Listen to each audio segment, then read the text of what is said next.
Society has been absolutely horrified by all of the details that continue to come out on a near daily basis about the case of Jodi Hildebrandt and Ruby Franke. The women continue to sit in jail on no bail holds as the prosecution and defense teams sift through mountains of discovery in this case.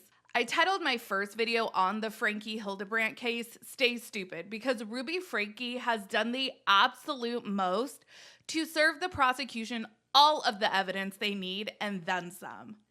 I'm sure the Hildebrandt and Franke defense teams are just sitting there going through all of the discovery going, how the fuck are we going to form a defense? The women were supposed to have status review hearings on September 18th, but both sides were like, judge, we are not ready. Let's revisit this in October. So in jail, they remain. In today's video, I want to explore how a Jodi Hildebrandt or a Ruby Franke becomes who they are and the role that their religious affiliation played in becoming the monsters they are. Let's discuss. Hey everyone, what's up? It's Sarah and welcome to Sarah Spills.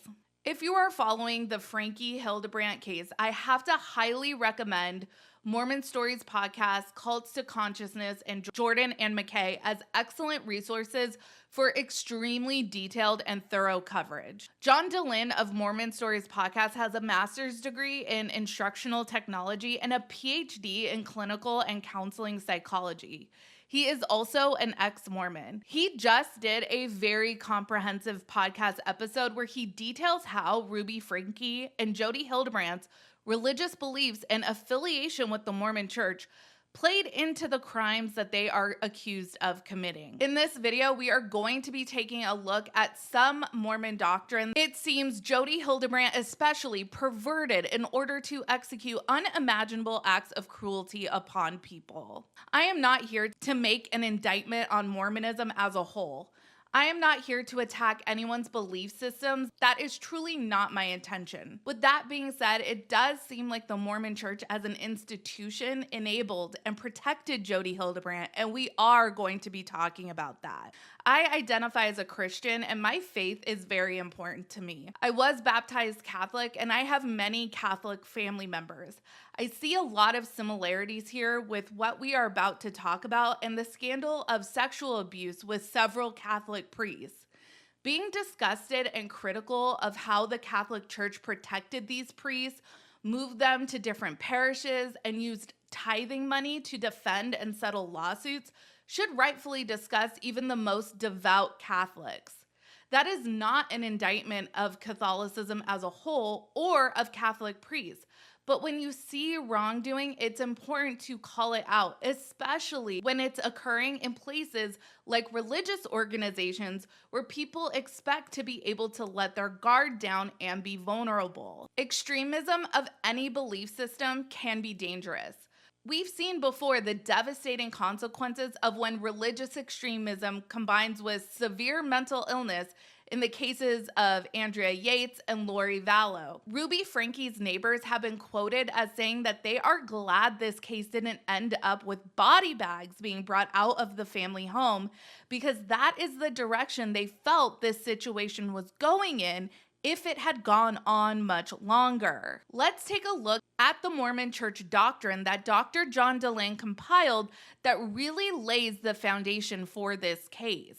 In Mormonism, it is absolutely fundamental core doctrine that the worst sin that anyone can commit in this world is denying the Holy Ghost. That is the only sin that sends you to what's called outer darkness. The next worst thing you can possibly do is murder. That's sin number 2. What Alma does in the Book of Mormon is says right under murder, right under murder, sexual indiscretion is the worst possible sin you can do next to murder. Again, that's not me. That's the Book of Mormon. So you got the Bible laying the foundation in Mormonism for the Franke family and 8 passengers of Jodi Hildebrandt. You got the Book of Mormon building on top of that.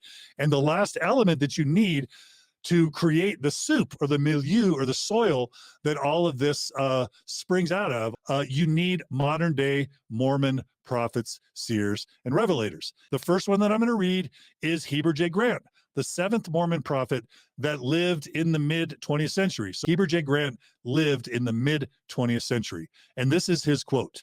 There's no true Latter-day Saint who would not rather bury a son or a daughter than to have him or her lose his or her chastity, or I'll say moral purity, realizing that chastity is of more value than anything else in the world. Let's go to David O. McKay, the ninth Mormon prophet. He is quoted as saying, "Your virtue is worth more than your life. Please, young folk, preserve your virtue even if you lose your lives." The Mormon Church does not ever renounce the past statements of its prophets, seers, and revelators. So all of these horrendous quotes that I just read you exist today in the hearts and the minds of Mormon parents, of Mormon grandparents, of Mormon educators, and of Mormon children, because the church has not and will not denounce or renounce the past statements of its prophets, seers, and revelators. And so, hopefully I'm starting to give you a sense of the way the Mormon Church raises the ante, raises the stakes, and frankly, strikes fear into the hearts of Mormon husbands, of Mormon wives, of Mormon children, of Mormon grandparents. Okay, so we have here the church teaching that sexual virtue is of the utmost importance. Jodi Hildebrandt was up until very recently a licensed therapist in the state of Utah who had clients referred to her by the Mormon Church. This is the groundwork. And then what you see in the 2000s and in the 2010s, especially with the rise of the internet, is an entire cottage industry of Mormon-approved therapists and networks that bishops relied upon. There are armies and networks of Mormon mental health professionals over the past 20 years that have lifted themselves up as the solution or the cure to this sexual addiction. That one of Jodi's techniques is ultimately to get a Mormon husband to confess to occasional masturbation or pornography use, and then immediately put them down that slippery slope of eventually convincing the wife to accuse the husband, or in the case of the Franks, possibly the children, of abuse, of sexual abuse, or even of child molestation. Because in the minds of a Mormon, they're all just right there. It's like bad thoughts, porn, masturbation, sexual abuse, adultery, murder, eternal spiritual death. It's just kind of all right there. If you have been following this case, you may have watched or have seen clips that John did with the man who is responsible for Jodi temporarily losing her license. That interview with Adam Steed was around 6 hours long. Well, just this past Friday, John went live briefly on the Mormon Stories podcast YouTube channel to reveal that due to a restraining order, he was going to have to at least temporarily take down that interview. Mormon Stories podcast has just received today a temporary restraining order requiring us to take down our interview with Adam Paul Steed, the courageous whistleblower to Mormon Church Boy Scout sexual abuse in Idaho, and one of the many victims of 8 Passengers therapist Jodi Hildebrandt. For those who are not yet able to see the Adam Steed interview, in it, he focused on the following. Number one, his story of courageously speaking up as a victim of Mormon Church-backed child abuse in the Mormon Church's Idaho Boy Scout program. 2, how Adam and his father fought to successfully change the statute of limitation laws for child sexual abuse victims in Idaho. 3, how Adam and his young family, while at BYU, were referred to therapist Jodi Hildebrandt by their Mormon bishop. And of course, Jodi Hildebrandt is the therapist for the 8 Passengers, who's now in jail, along with Ruby Franke, for, I think, 6 accounts of child abuse. Anyway, Adam and his young family were referred to Jodi Hildebrandt by their Mormon bishop while Adam was at BYU. 4, how by Adam's report, Jodi Hildebrandt destroyed both his personal reputation and his family through various unethical therapeutic practices, including violating his confidentiality by reporting false and or confidential information to the BYU Honor Code office, leading to his suspension from BYU. 5, how Adam fought back against Jodi Hildebrandt.